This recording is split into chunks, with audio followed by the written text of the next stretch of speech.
ugly face with ugly clothes, just like a beggar. We didn't invite beggars like you. Get out. You can't be serious. I said get out. I attended my sister's lavish wedding, only to have her tell me, ugly face with ugly clothes, just like a beggar. Mom laughed. We didn't invite beggars like you. Get out. So I left and I secretly cancelled all the payments and trips worth $86,000. Later, my phone started ringing non-stop and someone showed up at my house. Well, let's go. What happened that morning completely shattered my worldview. It was the day before my younger sister Coraline's wedding. The phone rang at 8 a.m. I was getting ready to head over to my parents' house to help with the last preparations as the maid of honor. Until I turned 32, I was always the responsible daughter, the one who solved all the family's problems. Whenever my family needed something, I was there to help. I always suppressed my own feelings for the sake of keeping peace. I thought that was just how things were supposed to be. But what I heard on the other end of the phone that morning was my mother Diana's cold voice. Elise, about tomorrow, she said. There was no emotion in her tone. Coraline decided. You won't be the maid of honor anymore. I felt my hand shake as I held the phone. What? What do you mean? Her friend Tara will be maid of honor instead. You'll just attend as a regular guest. A regular guest. At my own sister's wedding, I was just a regular guest. I was utterly at a loss for words, thinking of all the time, effort and money I had poured into this wedding. But I've been helping with everything all this time. My voice trembled. I know, but this is Coraline's decision. She wants her best friend to do it. After hanging up, I rushed to my parents' house as quickly as I could, desperate to find out what was really going on. But what awaited me there was the cruelest blow of my life. Elise, you're here. Have a seat, my mother Diana said coldly. My parents, Coraline, and the groom Trent were all sitting in the living room. At first, everyone looked happy, but as soon as they noticed me, the atmosphere changed instantly. Elise, this is good timing, Coraline began. We've all talked about your attitude lately. You keep saying negative things about Trent and can't just be happy for us. I was stunned. I was just worried, that's all. Isn't it a little soon to get married after only 3 months? And sometimes I was concerned about how Trent acts around you. There she goes again, Trent interrupted. You're always trying to get between us. You just can't stand to see Coraline happy, can you? That's not true, I tried desperately to explain. I just worry when I see Trent commenting on what Coraline eats or limiting who she can spend time with. I thought maybe you two needed more time to get to know each other. But in the end, I support your decision to get married. That's why I wanted to be your maid of honor. Coraline gave a cold smile. Trent really cares about me. Maybe you can't understand it, but this is what love looks like. I'm just worried about you, that's all. Isn't it natural for an older sister to care about her sister's future? I just thought you didn't need to rush into marriage. Trent stood up. We're soulmates. This isn't like you dragging out a relationship for years before deciding to get married. My father Gerald spoke in a heavy tone. Elise, you've always been too critical. Are you trying to ruin your sister's happiest day? Don't you see how much your worry is hurting Coraline? My heart froze. Critical? When had I ever been critical? All I ever did was worry about Coraline getting married so quickly. I just wanted her to be sure about Trent before committing. I wasn't criticizing anyone. I tried to explain desperately. My mother let out a deep sigh. Elise, I can't have your negative energy ruining this sacred day. Negative energy. Everything I'd ever done for my family was being dismissed as negative energy. That's why I've decided, Coraline continued. I don't want you at the wedding. This is what we all agreed on. My world crumbled. You're saying I can't come to the wedding? That's right, my mother said firmly. You're just a beggar. Get out of my house. We don't need you, beggar. My own mother called me a beggar. After all the sacrifices I'd made for this family, after everything I'd done to support them, that word cut through me like a knife. This is too much. Do you have any idea what I've done for this family? I stood up, trembling, feeling tears streaming down my face. "Don't be so dramatic," my mother said. "Grow up." "Fine. But I'll never forget what happened today. And I'll never forget everything I've done for you." I left the house. When I got home, I found myself reflecting on my life. I had always been the good daughter, the responsible sister. I had always lived up to my family's expectations, solved their problems, and put my own feelings last. But this was the result of all those years. That night, my Aunt Harriet called me. "Elise, you won't believe what just happened." Harriet's voice was trembling with anger. "I overheard Diana talking to some neighbors just now." I gripped the phone tightly. "What was she saying?" "She was talking about the wedding expenses you covered." I heard Diana laughing and saying, "It's great we could have such a beautiful wedding thanks to Elise's money. Not that I ever planned on paying her back." I felt the blood draining from my face. No intention of paying me back. So they'd meant to trick me from the very beginning. "And that's not all," Harriet continued. She said, "That girl will always pay for the family, so we might as well use her. She married someone wealthy, but she's basically a beggar anyway. Tomorrow's wedding, that's going to be fancy too, thanks to her money." The neighbors just laughed along. After hanging up, I couldn't stop shaking. A mixture of anger and betrayal left my mind blank. When my husband Callum came home from work and saw my state, he was shocked. "What happened?" I explained everything to him through tears. His face turned bright red with anger.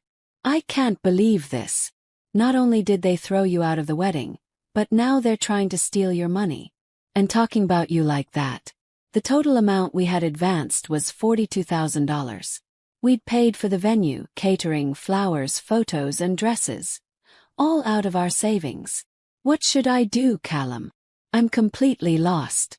What do I do about tomorrow's wedding?" Callum took my hand. "I support whatever you decide. What do you want to do?" Something changed in me at that moment. I was tired of being used by my family. Realizing they intended to deceive me until the very end, I felt a sharp, clear anger. "I'm canceling everything," I said, my voice steady. "I'm canceling it all right now. But tomorrow's the wedding." "That's exactly why," I said, standing up. "When nothing arrives tomorrow morning, maybe then they'll finally understand my worth." It was already 9 p.m. Most of the vendors were closed, but I started calling every emergency number I could find. First, I called the catering company. "I'm sorry for calling so late. This is Elise Rennick, and I'm calling about tomorrow's wedding for Coraline Rennick. I'm the one who paid for everything, and I need to cancel the catering immediately." "What?" "We were scheduled to deliver first thing in the morning. I am the contracting party and I want to cancel everything." "Understood. There will be a cancellation fee." "That's fine. Please make sure nothing is delivered tomorrow." Next, I contacted the venue's emergency line, the florist, the dress shop, and the photographer. Then I moved on to the most dramatic blow, canceling the honeymoon. Coraline and Trent had booked a 2-week luxury trip to Maui worth $24,000, all charged to my credit card. Ironically, the trip was booked through the travel agency Callum runs. He hesitated at first, but seeing my resolve, he supported me. "Legally, you're in the clear. The trip hasn't started, so you'll get a refund after cancellation fees." When all the calls were done, it was past midnight. A sense of accomplishment washed over me. I would never be anyone's convenient wallet again. That resolve had solidified within me. Callum put his arm around my shoulders. "You did the right thing. Tomorrow they'll have to face the consequences of their actions." On the morning of the wedding, my phone started ringing around 7 a.m. The first call was from Coraline. "Elise, what's going on? The caterers say they're not coming." I answered calmly. "I cancelled it. Everything was under my name." "What? How could you do something so awful? Why should I keep paying for people who threw me out?" "But it's my wedding day." "That's no longer my concern. When you decided to cut me out, I stopped being part of your family." Next, my mother called. "Elise, what are you doing? You said it yourself yesterday, Mom. I'm a beggar and you don't need me, so you certainly don't need my money. But today is Coraline's big day. Then use your own money. I'm done. My phone kept ringing after that, but I ignored every call. In the evening, I heard that the wedding took place 3 hours late in a much humbler style than planned. The food was delivery pizza. The flowers were cheap bouquets from the local convenience store, and the photos were taken with relatives' phones. I heard that Coraline ended up getting married in an ordinary dress. That day, I spent a quiet afternoon with Callum. I felt a little guilty, but even more than that, I felt liberated. For the first time, I had actually protected myself. What I did wasn't revenge. It was simply exercising my right to defend myself. The next morning, my phone rang again. It was Coraline. Elise, we were turned away at the airport. Did you do something again? I answered calmly. I cancelled your trip. What? Why would you do something so awful? I covered all the costs for your wedding and honeymoon. Neither you nor Mom ever planned on paying me back. At least that's what Mom was saying. I could hear Coraline sobbing and talking to Trent in the background. Elise, please. Sorry. What happened yesterday went too far. But the honeymoon at least. Sorry. Now, after everything, my voice was icy. You kicked me out of the family. Now you have to live with that decision. Without waiting for a response, I hung up. Meanwhile, Callum was caught in the middle since the honeymoon had been arranged through his travel agency. Canceling the trip required all sorts of arrangements and calls. It was a lot of work, Callum said wearily. Contacting the airline and hotels, calculating cancellation fees, processing refunds. But I still think you did the right thing. Thank you. I'm sorry for dragging you into this. Don't be. Your family is the one at fault. That evening there was an unexpected knock at our door. Coraline and Trent stood at the entrance holding a huge bouquet. Elise, can we talk? Trent asked politely, nothing like his usual arrogant self. Reluctantly, I let them in. They sat in our living room, looking nothing like the people I'd seen yesterday. Coraline especially had lost all her usual glow and just looked exhausted. Trent then lowered his head. First of all, I want to sincerely apologize. We were completely wrong about the wedding. Coraline, eyes brimming with tears, added, Elise, I'm truly sorry. I said terrible things and I hurt you. I folded my arms and stared at them. So, what do you want from me now?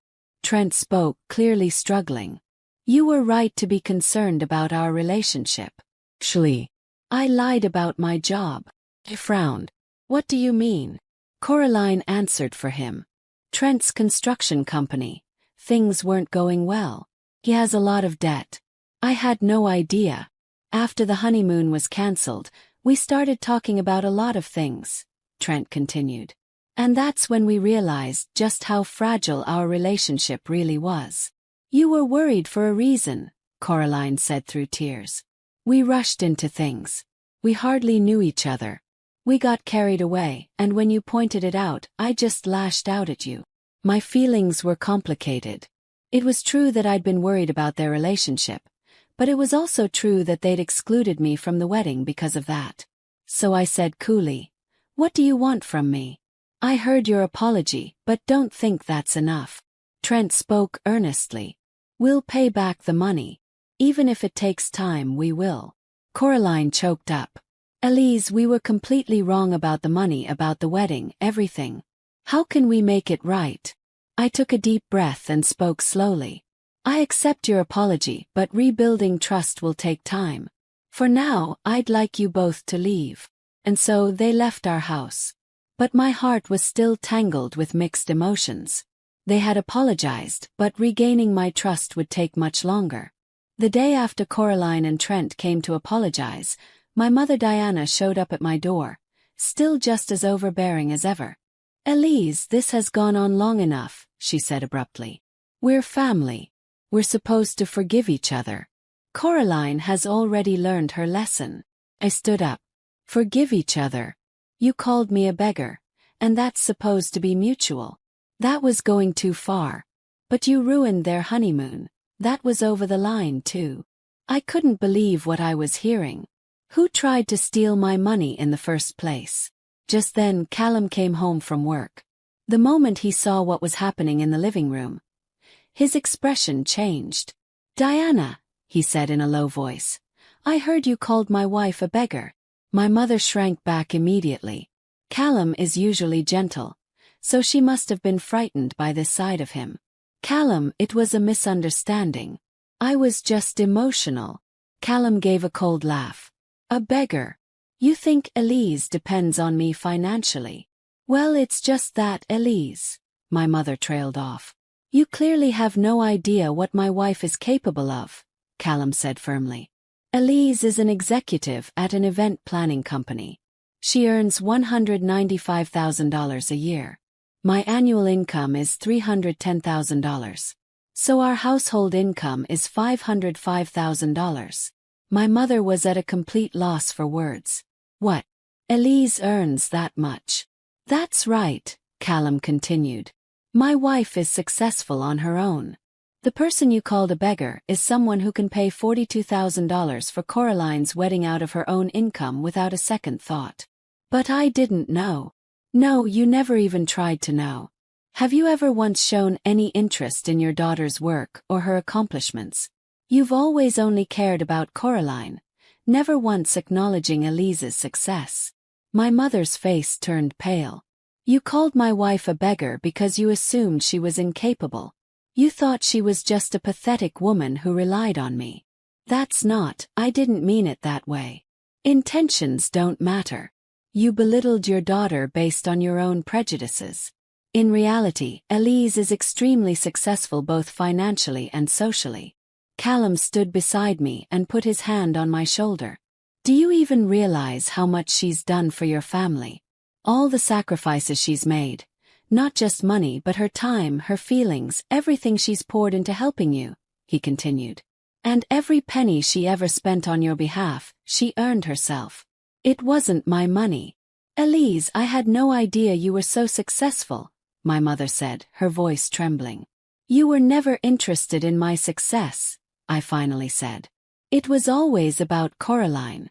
No matter how hard I worked, you never acknowledged me. And in the end, you called me a beggar. I underestimated you. I had no idea how incredible you really are." My mother began to cry. Callum spoke calmly. "You had an amazing daughter, but you refused to see it, and now you've insulted and lost her. I hope you understand just how serious that is." My mother was completely deflated. For the first time, she realized how deeply her ignorance and prejudice had hurt her daughter. That day she left our house. But I could sense something fundamental had changed in her. She finally understood the seriousness of her misunderstanding and prejudice toward her own daughter. About a month after the honeymoon drama, I took some time to reflect on my relationship with my family. I'd accepted their apologies, but I was sure that things couldn't go back to the way they were. Unless we resolved the underlying issues, the same problems would keep repeating themselves. One Sunday afternoon, I decided to gather my entire family together. I booked a private room at a nearby family restaurant to keep things neutral. The attendees were my parents, Coraline, Trent, Callum, and myself, 6 in total. "Thank you all for coming today," I began formally. "What I'm about to say is crucial for how we move forward as a family." Everyone watched me anxiously. "The first thing I want to say is that I can't go back to the way things were," I said clearly. "For years, I was treated as the family's fixer. Whenever there was a problem, I solved it. If you needed money, I paid. If you needed emotional support, I gave it. But my own feelings and opinions were always brushed aside." I paused before continuing. "But I do love this family. That's exactly why I want to rebuild our relationships under new rules." "New rules?" Coraline asked nervously. I took out the notes I'd prepared. "Yes, these are my minimum conditions. If you can't accept them, then I'll have to completely cut ties with the family." Callum squeezed my hand in support. "First, regarding financial support. From now on, I will not provide any financial assistance to the family. The $42,000 I have already paid will be returned as promised. Second, my feelings and opinions must be respected on the same level as everyone else's. Then I changed my tone. Finally, I propose family therapy. I want us to work with a professional therapist to rebuild our relationships in a healthy way. Therapy? My mother said in surprise. Yes. With the help of a family therapist, we can talk about our problems and relearn how to communicate. There was a long silence. Everyone seemed to be absorbing my words. After we got home, Callum turned to me and said, "You did something really brave today. I'm proud of you." "Thank you. But the real test starts now, whether everyone will actually keep their promises. Don't worry. If anyone can make this work, it's you." Over the next 3 months of therapy, our family started to change little by little. My mother let go of her unreasonable expectations of me, and Coraline began to take responsibility for her own problems. As promised, Coraline and Trent started repaying me $1,200 each month. My mother also offered to pay back $600 a month from her part-time job income. "This isn't just about paying you back," she told me. "I want to give something back to you for all the times I relied on you." I was surprised. We created new family rules, monthly family meetings, guidelines for expressing emotions, and steps for solving problems together. They were our blueprint for building healthier relationships. 5 years have passed since we started therapy. This year, for the first time in 5 years, Callum and I decided to host Thanksgiving and invited everyone to our home. Over these 5 years, our family relationships had transformed dramatically. On the 4th Thursday in November, I was busy from early in the morning preparing for Thanksgiving. Callum was roasting the turkey while I took care of the side dishes. This year was special because it felt like a celebration of everything we had built as a new kind of family. Around 2 p.m., Coraline arrived first, but she was a completely different person from who she'd been 5 years ago. She had started studying psychology at a local university and had divorced Trent 2 years ago. "Hey, Elise. Can I help with anything?" Coraline asked brightly. "Thank you. Could you make the salad?" We worked together in the kitchen, chatting easily. No tension like before. "Oh, by the way," Coraline said, "I sent you the final payment last month. I finally paid off everything I owed you." Just as she'd promised, she repaid every dollar of the debt over 5 years, increasing her monthly payments to $1,800 for the last 2 years. "You did such a great job," I told her sincerely. Divorcing Trent was definitely the right choice too. "Thank you. Therapy taught me I don't have to stay in a relationship that doesn't fit. I'm much happier now."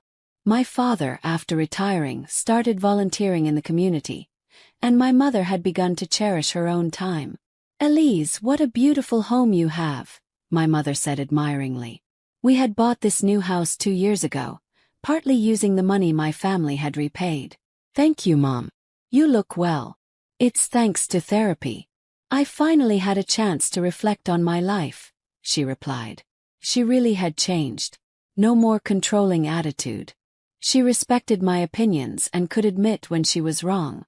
"Elise," my father said, coming over to me, "I'm truly grateful to you.